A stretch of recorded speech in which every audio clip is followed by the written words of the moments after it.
పెట్టి జస్ట్ అవి ఊరికే రఫ్ వీడియోస్ లాగా, అంటే చూస్తే తొందరగా అన్నిటికీ ఈక్వల్ గ్యాప్ ఉంటే నీట్గా ఉంటుంది. ఇక్కడ నుంచి చూడండి, ఇదంతా లైట్గా కోన్ షేప్ వచ్చిందా, ఇది వచ్చేసి దోపుకునే పార్ట్. కోన్ షేప్ ఇక్కడ నుంచి పెట్టినా ఏం కాదు, కాకపోతే ఫోల్డింగ్ చూడడానికి అందంగా ఉండడానికి ఇక్కడ వరకు స్ట్రైట్ లైన్స్, ఇక్కడ నుంచి కోన్. ఇక్కడ వచ్చేసి ఇక్కడ మనం పైన పిన్ పెట్టాం కదా, అన్ని ప్లేట్స్కి వచ్చాయా లేదా ఇలా లాగితే తెలుస్తుంది. అన్ని ప్లేట్స్కి వచ్చాయి కాబట్టి ఇవేం రావట్లేదు. ఇప్పుడు నేను ఇక్కడ పిన్ పెట్టాను అనుకోండి, ఇట్లా అయితే వచ్చేస్తుంది. వీటికి పిన్ రాలా, ఎందుకంటే గ్యాప్ పెంచాం కాబట్టి. సో అందుకనే కింద ఒక 2 పిన్స్ వస్తాయి, అడ్డంగా పెట్టేయండి. సగంలో ఒక పిన్ పెట్టాలి ప్లీట్స్ వరకు. ఇది ఇప్పుడు ఇంకెన్ని ఉన్నాయి మిగిలిన, ఈ 3 ఉన్నాయి. ఈ 3టికే ఒక పిన్ పెట్టాను అనుకోండి, ఇలా అదొకటి ఇదొకటి లాగే ఇలా విడిపోతాయి. సో అందుకే పూల్ మాల కట్టినట్టు ఇంకో దాంతో ఇంటర్లాక్ వేస్తారు కదా, ఈ 3టికి ఇందులో ఉన్న లాస్ట్ దానికి ఇందులో నుంచి చేయబెట్టి 4టికి పిన్ పెట్టండి, అప్పుడు కలిసిపోయింది.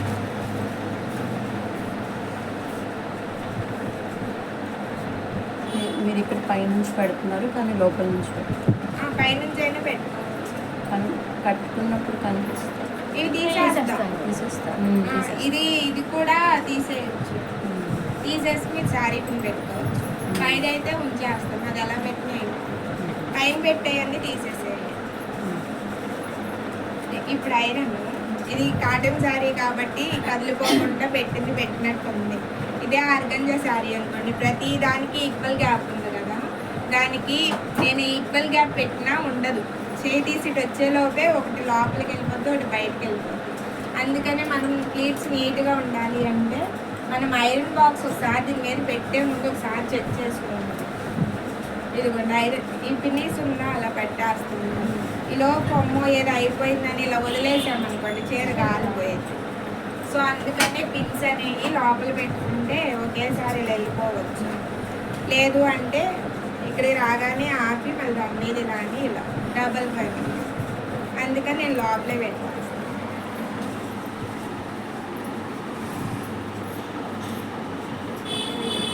జస్ట్ ఊరికే పైన ఇలా. అదే ఆర్గంజా శారీ అయితే ఇక్కడ వరకు ఐరన్ అయింది, మళ్ళీ ఏదైనా లోపలికి వెళ్ళినేమో చెక్ చేసుకుని చెయ్యి కదలకుండా ఇలా పెట్టి ఇక్కడ వరకు ఐరన్ చేస్తాం.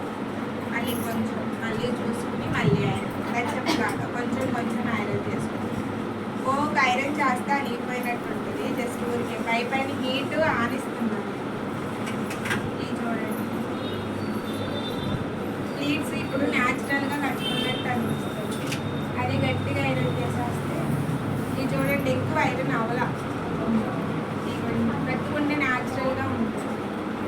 ఎక్కువ ఐరన్ అంటే ఇంకా స్టీమ్ చేసి ఇప్పుడు చూడండి ఎలా ఉంది, ఇలా వేసుకున్నా బాగుంటుంది. ఇక్కడ వరకు అయిపోయిందండి సారీ ప్రీ ప్లీటింగ్ అనేది అయిపోయింది. ఇక్కడ వరకు డౌట్స్ ఏంటి అట్లా ఎందుకంటే అది బాక్స్ ఫోల్డింగ్ కాదు, పైనుంచి మనకి ఇక్కడ నుంచి కోన్ షేప్ తీసుకొచ్చేస్తాం. ఇది ఎలా చేయాలన్నది దాంట్లో ఎక్స్ప్లెయిన్ చేస్తాం. ఇప్పుడు శారీని ఇవి వీడియోస్ ఉంటాయిలేండి, ఎలా చేయాలో చూసి శారీని ఫస్ట్ రివర్స్ చేయాలి, ఎక్కువ కన్ఫ్యూజన్ లేకుండా. ఇదిగోండి ఈ చేతి ఇలా పట్టుకుని అలా తిప్పేయండి, కూర్చుని మొత్తం పైనే ఉండాలి.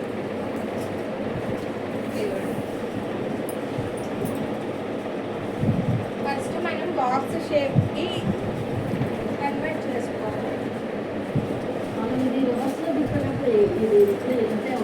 లెఫ్ట్ సైడ్కి వస్తుంది, మామూలుగా ఇప్పుడు దాకా అటు ఉంది కదా, ఇలా ఉల్టా వేసాం కాబట్టి ఇది ఇటువైపుకి వస్తుంది.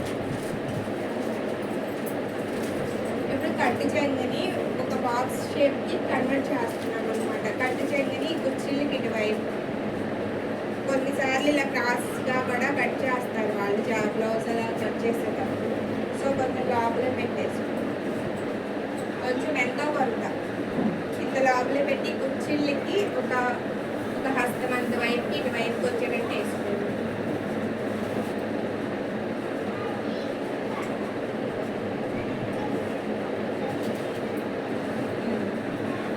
ఇలా వేసినాక నాకు ఉండే కవర్ ఈ సైజు ఫోల్డింగ్ అంటే కవర్ లోపల పెట్టేటట్టే రావాలి. ఇప్పుడు కవర్ ఇప్పుడు 13 ఉంది అనుకోండి, మనం వేసే వేసే ఫోల్డింగ్ 11, 10 ఉండాలి. ఎందుకంటే మరీ కవర్ అని చేస్తే లావ్ అయ్యి కవర్లో పట్టదు. సో కవర్కి ఒక 2 ఫింగర్స్ అటు ఇటు వదిలేసేటట్టు ఉండాలి సైజు మనం వేసే ఫోల్డింగ్. సో ఇది కూడా అంతే చూడండి, అప్పుడే ఈజీగా వెళ్తుంది. ఈ కుర్చీలు ఎక్కడొచ్చినా ఏం కాదు, కాకపోతే ఫోల్డింగ్ చూడడానికి బాగుండాలంటే మిడిల్లో వస్తే చూడడానికి బాగుంటుంది. సో ఈ కుర్చీలకి ఇటువైపు ఒక హస్తం, ఇటువైపు ఒక హస్తం ఉండేటట్టు వేసుకుంటే నాకు కవర్లో పడుతుంది నీట్గా. ఇప్పుడు నేను ఈ డ్రైవ్కి వేసాను కదా, ఇది చెక్ చేసుకోండి కుర్చీలు ఎలా ఉన్నాయో. మొత్తం ఇలా పైకి తిప్పేసుకోవాలి. అంటే ఇటు బ్యాక్ సైడ్ చూసుకుంటే ఇది బ్యాక్ సైడ్, కుర్చీలకి బ్యాక్ సైడ్ ఇటు చూసుకోకూడదు. ఇదిగోండి ఇలా చూసుకోండి. కుర్చీలు ఇక్కడ ఉన్నాయి, ఇటువైపు ఒక హస్తం. ఓకే, ఇటువైపు ఒక హస్తం రావాలి అంటే ఇక్కడికి వస్తుంది రిమైనింగ్ పార్ట్ దీనిపైన. ఇది నాకు కవర్లో కరెక్ట్గా ఫిట్ అవుతుంది. ఇది కూడా చూడండి ఫోల్డింగ్. ఇది అర్థమైందా మళ్ళీ చెప్పమంటారా? అర్థమైంది. ఇది కావాలంటే డౌట్ ఉంటే ఈ కవర్ పెట్టుకుంటారు. అటు 2 ఫింగర్స్, ఇటు 2 ఫింగర్స్. ఇదేమన్నా లావ్ అయినా పట్టింది ఈజీగా. ఇక్కడ వరకే హ్యాంగర్ ఫోల్డింగ్ కూడా సేమ్. తర్వాత ఇటువైపు పళ్ళు ఉంది కదా, పళ్ళు మనం శారీ కట్టుకునేటప్పుడు షోల్డర్ పిన్ ఇది ఎలా అయితే పెట్టుకుంటామో అలా పెట్టుకోండి. ఉన్న శారీ మొత్తం నా వైపుకి లాగేయాలి, దీన్ని ఆనుకుని నా వైపుకి రావాలి. ఇప్పుడు 2 హ్యాండ్స్తో ఇలా అనుకుని దీన్ని ఆనుకునేటట్టు ఉన్న పార్ట్ అంతా నా వైపుకి వచ్చేసి. ఓకేనా? ఇప్పుడు ఫోల్డింగ్ జస్ట్ ఇంత పార్టే వస్తుంది. ఇప్పుడు నా ప్లీట్స్ అన్నీ నాకు ఫోల్డింగ్ పైన కనిపించాలి అంటే ఇంత ఉంటే కనిపించవు కదా, అది అనుకోవాలి. ఇప్పుడు ఈ ఫోల్డింగ్ మీరు చేసేది ఎంత లావమ్మాయికి ఎలా ఉన్నా సరే దాని మొత్తం నేను వేసే ఫోల్డింగ్ కవరే ఎంత లావు ఉందని చెప్పి ఇంత స్ప్రెడ్ చేస్తే ఇటు ఇటు నలిగిపోద్ది చీర. సో మీరు ఎవరికి ఐరన్ చేసినా వీటన్నిటిని దగ్గరికి తెచ్చుకోవాలి. ఈ ఫోల్డింగ్ పైన ఇంత నీట్గా రావాలి అంటే నేను ఇక్కడే సర్దేసుకోవాలి. ఇది జస్ట్ లోపలికి, తర్వాత సెకండ్ వీటి దగ్గరికి. నాకు అంత నీట్గా ఎంత నీట్గా రావాలి అన్నది ఇక్కడే నీట్గా సర్దుకోవాలి.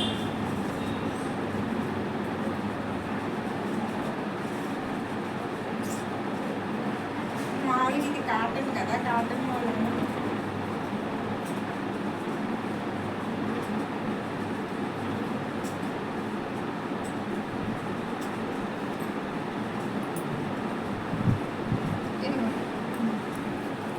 నాకు ఎంత పాటు కనిపిస్తుంది పైకి. ఇదిగోండి ఇక్కడ నుంచి ఇక్కడ వరకు, అంటే ఇదిగోండి ఇది షోల్డర్ కదా, నాకు చెస్ట్ కింద వరకు ఇంత పాటు నాకు ఫోల్డింగ్ ఇది కనిపిస్తుంది. ఫోల్డింగ్ పైన ఇంత నీట్గా రావడానికి నేను ఇక్కడే సర్దేసుకున్నాను. సో ఈ పార్ట్ చూడండి ఫోల్డింగ్ చేసేటప్పుడు ఇది స్ట్రైట్ లైన్, ఇది క్రాస్ లైన్. అందరూ ఫోల్డింగ్ అంత అయిపోయాక ఇలా సర్దుకుంటూ ఉంటారు, అంత అవసరం లేకుండా చూడండి నాకు ఎంత పార్ట్ అయితే కనిపిస్తుందో అంత పార్ట్ నేను ఫోల్డింగ్ ఇటువైపు వేయాలి. వేసేటప్పుడే ఇది స్ట్రైట్ ఉండాలి, ఇది క్రాస్ ఉండాలి. ఇది చూడండి నాకు ఇది రెక్టాంగిల్ షేప్, శారీకి 4 పార్ట్స్ చేస్తే స్క్వేర్ షేప్ వస్తుంది. ఇప్పుడు నాకు ఈ శారీని రెక్టాంగిల్ షేప్ రావాలి అంటే 3 పార్ట్స్ చేసుకోవాలి. ఇదిగోండి ఇక్కడ నుంచి ఒక జాన ఒక హస్తం అంతా, ఇక్కడికి ఒక పార్ట్ ఫస్ట్ పార్ట్, ఇక్కడ నుంచి ఇది సెకండ్ పార్ట్, ఇది థర్డ్ పార్ట్. ఇది నార్మల్ శారీ కాబట్టి. అదే ఇది కంచిపట్టు శారీ అనమాట, ఇంకా లెంత్ పెరిగింది, దానికి కూడా అంతే లెంత్ పెరిగిందని చెప్పి బారుగా వేస్తే మనకు కవర్లో పడుతుంది. ఇది ఫస్ట్ పార్ట్, సెకండ్ పార్ట్, ఇంకా ఇది మొత్తం థర్డ్ పార్ట్. ఇంకా ఎక్స్ట్రా వచ్చేది పైకి దోరుకునే పార్ట్.